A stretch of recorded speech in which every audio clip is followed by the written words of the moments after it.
Nagbabalik po ang Saganang Mamamayan. Kasama pa rin po natin bilang guest host, Congressman Alby Benitez. At kung Alby, meron tayong mga kapanayam ngayon. Payagan natin. Sa pamamagitan po ng ating telepono, nasa linya po ng ating komunikasyon, isa po sa mga opisyalis ng Philippine Chamber of Commerce and Industry o PCCI, si Ginoong Sergio Ortiz Luis. Sir Sergio, napapanood ka po sa Net25, napapakinggan po sa Radyo Agila, maging sa ating mga provincial radio station. Ako po si Jen, kasama ko po si Kong Alby Benitez. Magandang umaga po, Sir Sergio. Magandang umaga sa inyo, Congressman Jen. Opo. Bago lang po si Kong Alby, napag-uusapan ho kasi namin ngayon dito, ang tanong ho natin sa aming mga kababayan panahon na ba para maisapribado natin ang mga paliparan at mga pantalan, airport at seaport ng ating bansa? Sa part po ng mga negosyante, Sir Sergio, anong pananaw niyo sa bagay na ito? Well, maraming lugar, especially sa Europa, na ang mga pantalan at airport pinatatakbo kadalasan mga timber, no? Private sector talaga nagpapatakbo. Yan, sa Germany, sa France, private talaga nagpapatakbo. Opo. Dito, alam naman natin na private sector at the business driven by profit, no? Can be more efficient than government. Pero easier said than done. Mr. Sergio, you mentioned patakbo, no? So does it mean that talaga yung operational aspect lang ang ibibigay natin sa private sector? Hindi lang operation. I think it's really a concession na sila ang private sector nagpapatakbo at nagbabayad ng kung ano ba ng parte ng gobyerno. Okay, so hindi yung assets pa ililipat din sa private sector o ito pwede maiwan sa gobyerno at bibigyan lang natin sila ng concession agreement? Concession siguro. Yung asset siguro, medyo mahirap siguro ibenta yung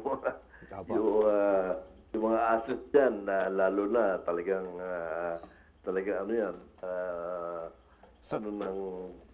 So kumbaga parang it will still be in the hands of government, pero parang nagkaroon lang tayo ng outsourcing para sa operational aspects nito, no, di ba? Para maging mas may efficient. Tama po ba? Oo, correct po. Sige.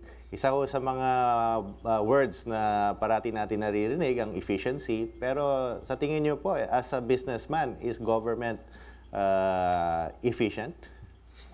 Well, alam naman natin na kadalasan, lalo na pagka pinag-uusapan services, decisions in government sometimes are very political. Sometimes emotional, ano? Kaya kadalasan, madalas na sabi na, na pagka private sector, mas efficient ang tumatakbo dahil talagang driven niya ng efficiency. At they cannot afford to be efficient. Pero minsan hindi ba kahit na ang private sector ay nai-influence na ng political? Well, totoo yun, pero most of the time, kung ikaw ay private sector, that you're in business and you are by politics, it's not a good practice. No?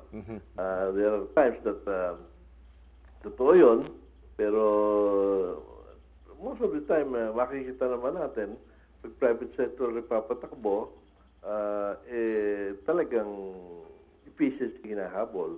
Yan. Sir Sergio, sa ngayon alam naman natin at maraming sa mga kabayan natin, medyo bago pa lang pumasok ang taong ito, hanggang sa ngayon papasok na po ng second quarter, napakainit po ng politika sa ating bansa. May epekto ho ba ito, sa ikabubuti, kasasama ng pagnegosyo sa ating bansa? Well, in general, yung economy, election, lumalagod dahil consumption-driven tayo, pumapasok yung pera, at kadalasan naman, ang mga businessmen naman hindi naman masyadong, pero na lang sa masyadong partisan ng mga businessmen, no? Opo. In general, business,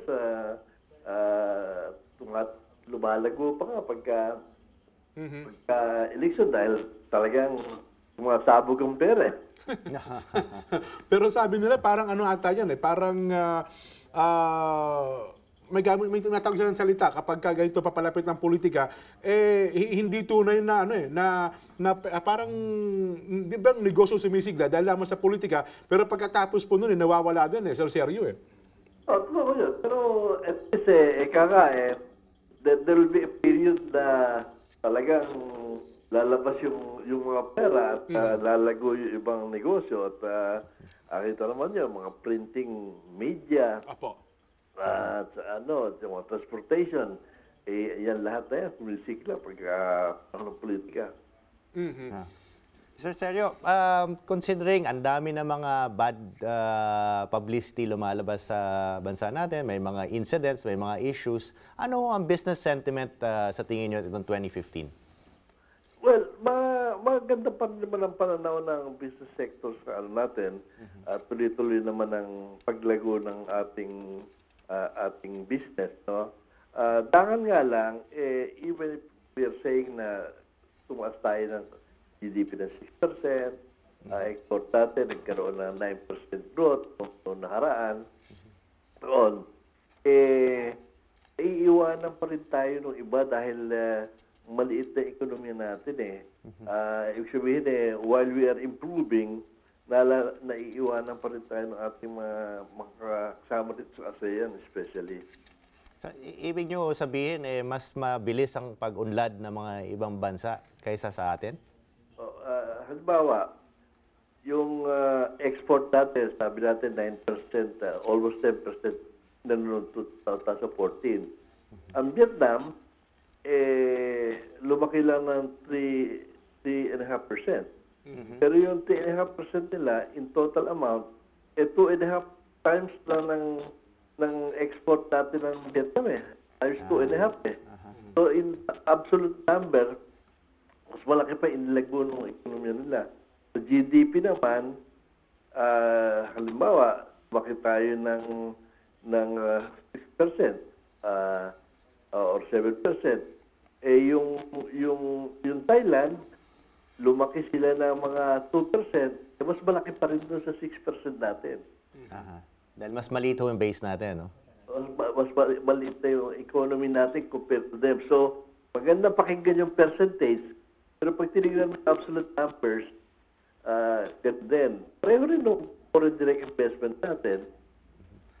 Nag-6 billion tayo. So, ang laki naman, almost 30% group niya tayo ng FDI natin. Iba, konti lang. So, tumaas ng 5 billion yung Indonesia, tumaas ng 12 billion yung Malaysia. So naiiwan pa rin tayo. Ito po ay ang dahilan kung bakit hindi natin maramdaman ang pag-unlad, no? Katulad, malalaki nga ang percentage ng growth natin, pero yung mga ordinaryong mamayan parang hindi maramdaman, walang inclusive growth. Is this the reason why? Yes, among others. But basically, I think, hindi natin nararamdaman because hindi natin SME natin, yung small and medium natin. Dito sa atin, 99.6% ng ating mga enterprises are micro, small, and medium. Wala pang 1% yung 1%. Yung wala pang 1% yung large. Yung large, malaki ang inaan niya sa GDP natin. Kaya lang, hindi naman sila yung big employers. Ang big employer yung SME. Yun yung mga sisingkap-singkap na marami rin marginal lang income, no? So very deceiving kumisan. And like any other country naman na naging tiger economy, bago mag-trickle down, yung mayaman, mas yumayaman muna yung mas mayaman kaysa sa umabot sa baba. So kailangan mo ng mahabang panahon na tuloy-tuloy ang pag-grow. 7 to 10 years siguro na mga grow. But you will grow by 7-8%, no? Like the others. Tayo, hindi pa ganun kahaba yung natin. So, hindi pa umaabot sa ibaba yung nagtitickle down yung growth natin. Okay. Okay, so seryo, nako, salamat po ng marami sa pagtanggap ng aming tawag. Mas masarap talakayin ito may kinalaman sa pagnegosyo kaysa sa usapin po ng politika. Magandang umaga po. Magandang umaga sa inyo at maraming salamat. Mga kaibigan, Ginoong Sergio Ortiz Luis, ang ating pong nakapanayam, isa po sa mga opisyales ng PCCI. Basa lang po ako ng ilang mga text ng Alvin, ha? Maya paabak dyan, hindi ako sangayon dahil lahat ng prime utility na dapat hawak ng gobyerno tulad nung panahon ni Marcos kapag binigay sa private negosyo na yan at hindi serbisyo ang kalakaran. Nagpapahiwatig yan na mahinang leadership ng namumuno kaya hindi kayang pamahalaan, kaya ipinaubaya sa pribado. Ang balik niyan, hawak ng ilang tao ang pamahalaan sa leeg. Noel Tayag, Angeles City. Hindi na po ayusin lang mabuti ng gobyerno at hindi puro pagnanakaw ang gagawin. Bakit ba sa mga ibang bansa sila lang umaayos sa airport at pantalan nila? Alam naman natin ang karamihan ng naka-private sa atin ay sila na ang mga nasusunod. Lalo lang tayo maghihirap at magiging timawa habang panahon. Dani po ng Rodriguez Rizal. Yes, well and good. Nothing wrong. We can expect from them good service, quality, and safe trip if privatized. Mrs. Ang ng Fairview. Hindi po ang interes ng pribadong negosyante ay tubo. Ang sa pamahalaan ay dapat paglilingkod ang mga estratehikong industriya at mga serbisyo. Ang komunikasyon, patubig, elektrisidad, edukasyon at iba pa ay hindi marapat isa pribado. Ano na nga lang po ba ang pwedeng asahan ng bayan at magagawa ng pamahalaan? June Abaca ng Caloocan City. Opo, sang-ayon ako para maganda pang kalahatang serbisyo ng mga paliparan at pantalan. Leonardo Binco Antique. Ang sagot ko po dyan ay oo. Si Mr. Imo Rada ng Maynila. B, hindi po kailangan lang na dito ibuhos sa pagiging expert ng mga Pilipino at gobyerno. Dito na lang po ilaan ang 75 billion na para sana sa BBL. Ay, uulan pa ang Luzon, Visayas at Mindanao. Puro Pinoy pa makikinabang. Jason Collado ng Cavite. Hindi dapat kasi isa sa income generators ang mga pasilidad na ito at kailangan lang ay good management ng mga ahensyang nakakasakop at political will. Wilson Abad ng Cordon, Isabela. Marami pa pong text. Break muna kami, ha? Magbabalik pa po ang Saganang Mamamayan.